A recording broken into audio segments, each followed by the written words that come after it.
Udara subuh masih basah oleh embun. Di kejauhan, suara ayam berkokok bersahut-sahutan. Sementara langit perlahan berubah dari kelam menjadi biru keperakan. Di halaman Masjid Al-Ikhlas, seorang lelaki tua tampak sibuk menyapu dedaunan yang berserakan. Namanya Pak Hasan, usia hampir 70 tahun, tubuhnya kurus namun gerakannya masih teratur dan lembut. Sejak azan pertama dikumandangkan, dialah yang paling dulu datang dan paling terakhir pulang.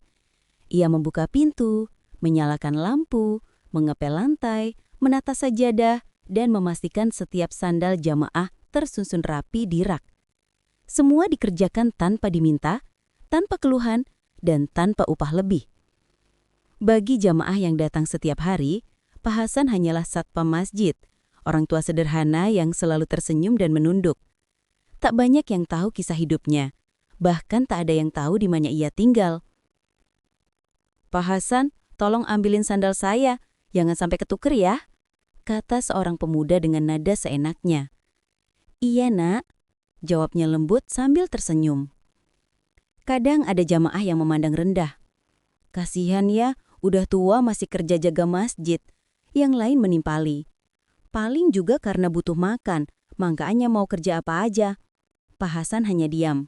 Ia tidak pernah marah, tidak pernah membantah. Setiap kali mendengar kata-kata seperti itu, bibirnya hanya bergetar lirih. Asal Allah tahu niatku, itu sudah cukup. Meski diremehkan, ia tetap melakukan tugasnya dengan penuh cinta. Ia menyalakan kipas angin sebelum jamaah datang, memeriksa air wudhu agar selalu bersih, dan memastikan setiap sajadah tak berdebu.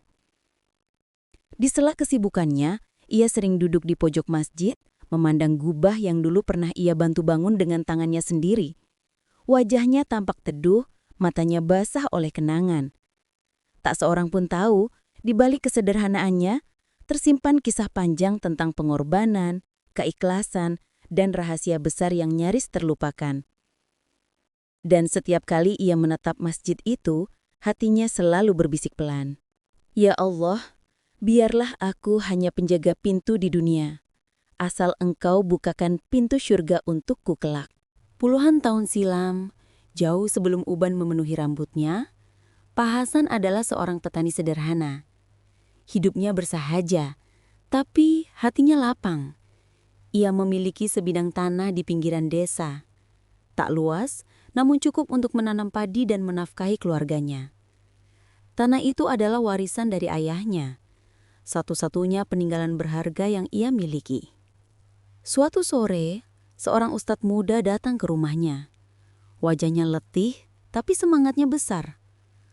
"Pak Hasan," katanya lembut, "kami ingin membangun masjid di kampung ini, tapi belum ada yang mau mewakafkan tanah."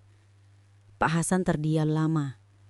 Ia memandangi sawahnya yang hijau, mendengar gemericik air irigasi di bawah sinar senja. Dalam hatinya bergolak rasa antara dunia dan akhirat. Malam itu ia sujud lama sekali. Air matanya menetes di sajadah lusuh, dan ia berbisik lirih. "Ya Allah, Engkau tahu tanah itu satu-satunya milikku. Tapi jika di atasnya berdiri rumahmu, maka aku ikhlas. Jadikan itu amal yang tak terputus." Keesokan harinya, ia memanggil ustadz itu. Dengan suara mantap, ia berkata, "Ambillah tanah itu ustadz, jadikan masjid. Semoga orang bisa sholat dan anak-anak bisa mengaji di atasnya." Ustadz itu terkejut. "Tapi, Pak Hasan, itu tanah terbaik Bapak. Bagaimana Bapak nanti tinggal?" Pak Hasan tersenyum. "Rizki saya bukan dari tanah itu, tapi dari Allah yang menumbuhkan tanaman di atasnya." Beberapa bulan kemudian, berdirilah Masjid Al-Ikhlas, bangunan kecil dengan dinding kayu dan atap seng. Setiap kali azan berkumandang, dada Pak Hasan bergetar.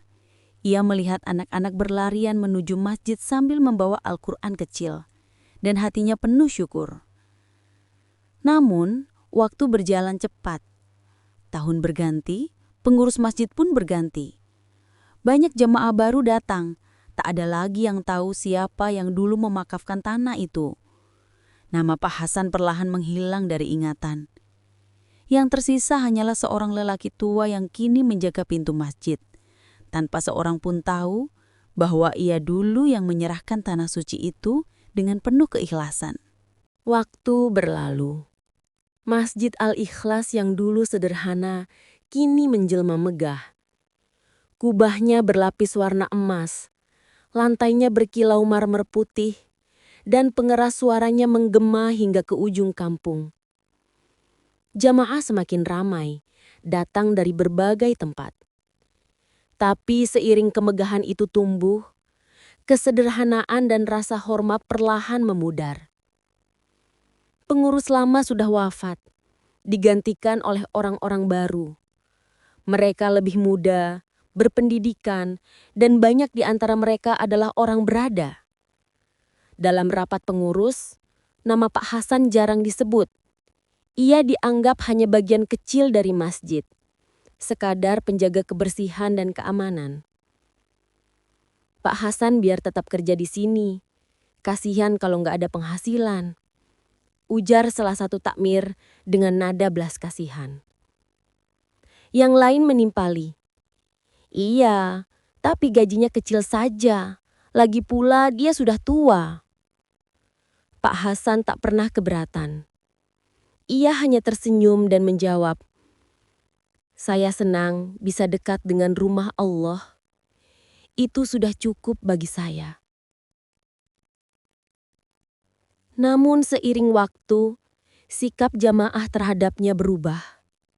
Anak-anak muda sering bersikap seenaknya, melemparkan sampah di halaman masjid lalu memerintahnya untuk membersihkan. Beberapa jamaah bahkan berbicara keras di depannya, tanpa rasa hormat. "Pak Hasan, cepat buka gerbangnya, kami mau parkir," teriak seorang pria dari mobil mewahnya. Pak Hasan bergegas, menunduk. "Iya Pak, sebentar." Pernah suatu sore ia ditegur karena terlambat menyalakan kipas angin di ruang utama. "Pak, kerja yang benar dong. Ini masjid, bukan rumah Bapak." Pak Hasan hanya menunduk. "Maaf Pak, saya tak sengaja." Dalam hatinya, ia berbisik lirih. "Dulu, aku menyerahkan tanah ini agar mereka bisa beribadah dengan tenang. Sekarang, aku hanya ingin tetap melayani mereka, meski mereka tak mengenalku lagi." Malam itu, setelah jamaah bubar, Pak Hasan duduk sendiri di tangga masjid. Ia memandang kubah yang bersinar indah di terpa lampu, lalu tersenyum tipis. "Masjid ini bukan lagi milikku, tapi semoga Allah masih mengizinkanku menjadi penjaganya, meski hanya di ujung pintu." Suatu malam yang tenang, hujan turun rintik-rintik di halaman Masjid Al-Ikhlas. Seperti biasa, Pak Hasan menyapu lantai setelah jamaah terakhir pulang. Ia menutup pintu, mematikan sebagian lampu, lalu duduk di serambi, menikmati sisa-sisa malam dengan zikir pelan. Tak ada yang tahu, ia sering tidur di sana, berselimutkan sarung tua, beralaskan sajadah usang. Namun keesokan harinya, kabar mengejutkan mengguncang para pengurus. Kotak infak masjid hilang sebagian isinya. Uang yang seharusnya disetorkan ke bendahara berkurang banyak. Semua terdiam, saling menatap curiga. Hingga akhirnya salah satu jamaah muda bersuara. "Yang punya akses malam cuma Pak Hasan kan? Siapa lagi kalau bukan dia?" Kata-kata itu menyebar cepat seperti api. Dalam waktu singkat, nama Pak Hasan jadi bahan gunjingan. Pantes aja masih betah di sini. Rupanya selama ini dia ambil uang masjid. Kasian, tapi ya kalau udah tua, iman bisa goyah juga. Pak Hasan mendengar semuanya tanpa membela diri. Saat dipanggil ke ruang takmir, ia datang dengan langkah pelan. "Pak Hasan," ujar salah satu pengurus dengan nada menahan marah. "Kami nggak mau menuduh, tapi tolong jelaskan kenapa uang infak berkurang setelah malam Bapak berjaga." Pak Hasan menunduk lama, matanya basah. "Demi Allah, saya tidak mengambilnya, Pak. Saya cuma menjaga masjid ini karena saya cinta rumah Allah." Kalau bapak-bapak curiga, saya rela berhenti. Takmir saling berpandangan. Salah satunya berkata pelan, "Untuk sementara, Bapak istirahat dulu. Jangan ke sini sampai masalah ini selesai." Malam itu Pak Hasan kembali ke kontrakannya yang kecil di pinggir desa. Di bawah cahaya lampu redup, ia duduk sendirian, memandangi sajadah yang dulu sering ia gunakan di masjid. Air matanya jatuh membasahi janggutnya. "Ya Allah, Engkau tahu aku tak bersalah. Tapi jika ini bagian dari ujianmu, aku ridho. Aku hanya ingin Engkau tetap izinkan aku mencintai rumahmu, meski aku tak lagi diizinkan masuk ke dalamnya." Hujan semakin deras. Di kejauhan, suara azan Isya menggema. Pak Hasan menatap langit dengan senyum pasrah. Dan malam itu, ia merasa lebih dekat dengan Allah daripada siapapun di dunia ini. Beberapa bulan berlalu sejak tuduhan itu. Nama Pak Hasan perlahan menghilang dari lingkungan masjid. Tak ada yang bertanya kabarnya. Tak ada yang mencari tahu di mana ia tinggal. Kehidupan di Masjid Al-Ikhlas berjalan seperti biasa. Megah, ramai, namun terasa kehilangan ruh ketenangan yang dulu menyelimuti tempat itu. Sampai suatu pagi, seorang anak kecil datang membawa kabar lirih kepada salah satu jamaah tua. "Pak, penjaga masjid yang dulu itu, Pak Hasan, meninggal." Berita itu menyebar cepat. Beberapa jamaah hanya terdiam. Ada yang mengangguk pelan, ada pula yang pura-pura tidak mendengar. Tapi di antara mereka, ada rasa sesak yang tak bisa dijelaskan. Ketika jenazahnya dibawa ke pemakaman kecil di pinggir desa, hanya segelintir orang yang hadir.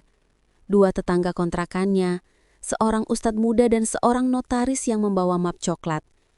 Tak ada papan bunga, tak ada keramaian. Hanya suara takbir jenazah yang lirih di bawah langit mendung. Setelah penguburan selesai, notaris itu berdiri di depan para saksi dan berkata, "Saya diutus untuk menyampaikan surat wasiat almarhum Hasan bin Rahman." Semua terdiam. Surat itu berisi tulisan tangan tua, namun masih terbaca jelas. "Tanah tempat berdirinya Masjid Al-Ikhlas adalah milik saya. Tanah itu sudah saya wakafkan untuk Allah Subhanahu wa Ta'ala. Saya tidak menyesal, hanya berharap agar rumah Allah itu dijaga dengan kasih dan adab.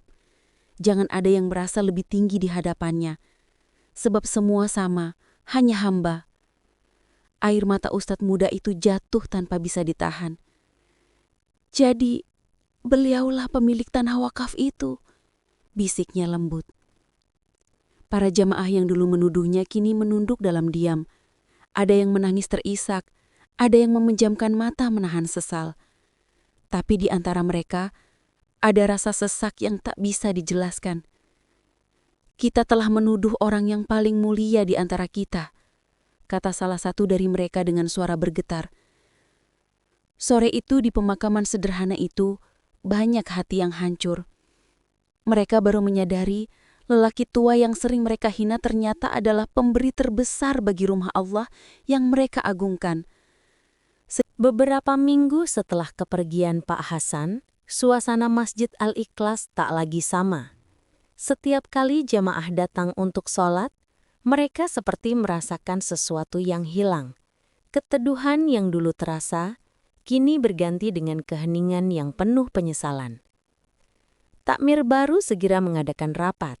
Di sana, semua sepakat untuk memperbaiki kesalahan masa lalu. Mereka membuat sebuah papan kecil di depan masjid bertuliskan, "Tanah dan masjid ini diwakafkan oleh almarhum Hasan bin Rahman.